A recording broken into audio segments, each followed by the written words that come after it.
ஓம் ஸ்ரீ குருப்யோ நம.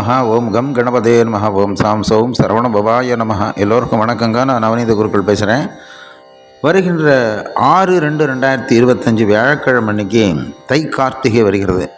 இல்லை, வருஷம் தை கார்த்திகை வருதுன்னா இதில் என்ன சிறப்பு அப்படின்னு கேட்டால், இந்த வருஷம் ஒரு சிறப்பு இருக்கிறது. எந்த ஸ்தலத்தில் போய் நீராடினா விசேஷம், எந்த ஸ்தலத்தில் தரிசனம் பண்ணால் விசேஷம், இந்த தை கார்த்திகையை ஜாதகப்படி எந்த தோஷங்களை நீக்கும் அது அப்படிங்கிறத பற்றி நம்ம பார்க்க போகிறோம்.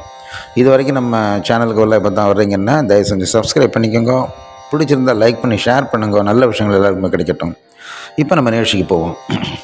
ஆடும் பரிவேலணி சேவல் என பாடும் பணியே பணியாய் அருள்வாய், தேடும் கயமா முகனை செருவிற்சாடும் தனியானை சகோதரனே, எந்தாயும் எனக்கருள் தந்தையும் நீ சிந்தாகுலமானவை தீர்த்தனையாள், கந்தா கதிர்வேலவனே உமையாள் மைந்தா குமராமரை நாயகனே.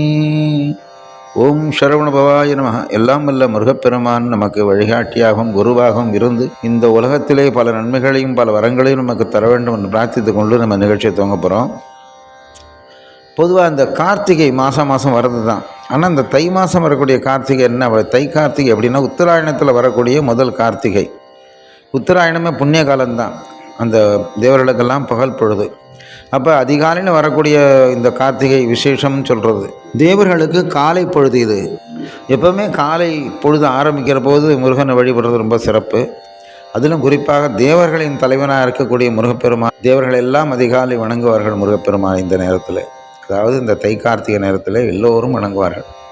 அப்படிப்பட்ட அந்த விசேஷமான நாளில் இந்த வருஷம் தை கார்த்திகை எப்படி விசேஷம் அப்படின்னு சொல்லப்போனால், வியாழக்கிழமை வருது ஒரு சிறப்பு. குரு இல்லையா, அந்த குருவுக்கும் இந்த கார்த்திகை என்ன சம்மந்தம்னு கேட்டிங்கன்னா, குருச்சந்திர யோகத்தில் தான் இந்த கார்த்திகை நட்சத்திரம் இருக்குது. எப்படின்னு கேட்டோம்னா, ரிஷபத்தில் குரு இருக்கார். ரிஷபத்தில் அதே நேரத்தில் சந்திரனும் இருக்கார். அந்த குரு சந்திர யோகத்தை கொடுக்குறாரு. அதே நேரத்தில் குரு சந்திரனுடைய சாரம் வாங்கியிருக்காரு. ரோகிணி நட்சத்திரத்தில் அவர் ட்ராவல் பண்ணிகிட்ருக்கார் குரு. அப்போ இதை விட என்ன பலன், குரு பலம்ங்கிறது நிச்சயமாக சந்திரனுக்கு உண்டு அன்றைக்கி.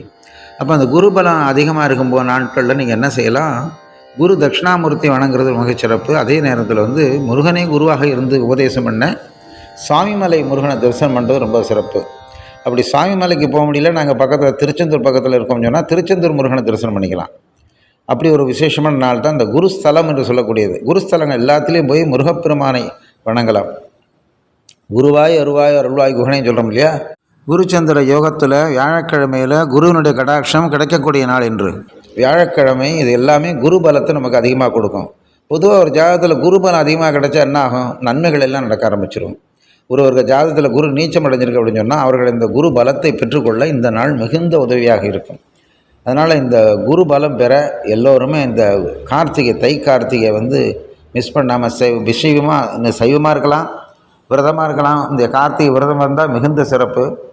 முருகப்பெருமானுக்கு மஞ்சள் ஆடைகள் வாங்கி கொடுக்கலாம், மஞ்சள் புஷ்பங்கள் வாங்கி சாத்தலாம். மஞ்சள் புஷ்பத்தினால உங்களுக்கு சீக்கிரமாக விவாகம் நடக்கணும், இல்லை குழந்தை பாக்கியம் கிடைக்கணும்னு அர்ச்சனை பண்ணிக்கலாம். அவ்வளோ சிறப்பு வாய்ந்தது இந்த தை கார்த்திகை. இந்த தை கார்த்திகையில் 6 நெய் தீபங்கள் ஏற்றி முருகப்பெருமானை வணங்கி 6 முறை முருகப்பெருமானை வணங்கி வலம் பிரார்த்தித்து கொள்ள வேண்டிய அருமையான நாள் என்று.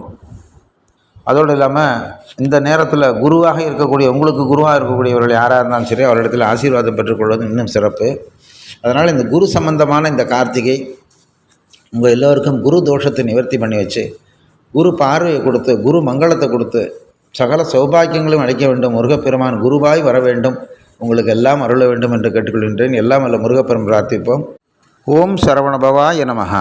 ஆறிரு தடந்தோள் வாழ்க, அருமுகம் வாழ்க, வெற்பை கூறுசை தனிவேல் வாழ்க, குக்குடம் வாழ்க, செவ்வேள் ஏரிய மங்கை வாழ்க, யானை திரணங்கு வாழ்க, மாறிலா வள்ளி வாழ்க, வாழ்க சீரடியார் எல்லாம், மாறிலா வள்ளி வாழ்க, வாழ்க சீரடியார் எல்லாம் வாழ்க, வாழ்க வாழ்க சீரடியார் எல்லாம் வாழ்க.